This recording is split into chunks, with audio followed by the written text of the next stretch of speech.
4 years ago, we were down 26 kilometres off the bottom of Tasmania. On my last wave of the day, where I'd fallen off, I had been underwater for some time. By the time I got picked up by jet ski and we're looking for my board, we couldn't find it.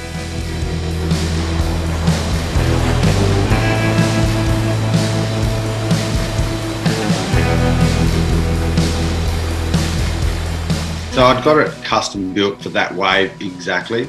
They're designed for big waves. They're really, really heavy. We don't wear leg ropes, but you spray them bright colours and people keep watch on them. They normally pop straight up. This has never happened to me. I've never lost one like this before. But I was pretty upset.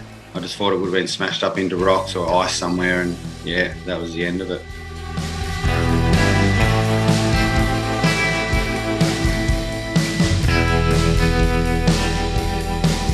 So an older couple camping on the west coast of Tasmania, we're talking to some local surfers and told the story.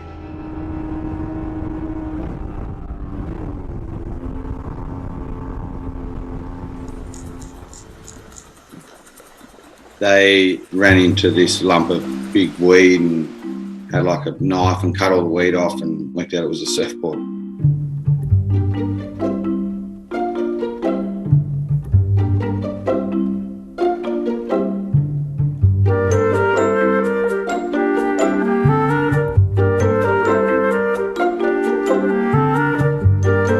They had taken it home, pressure cleaned it, washed it, and he hung it on his wall like a trophy.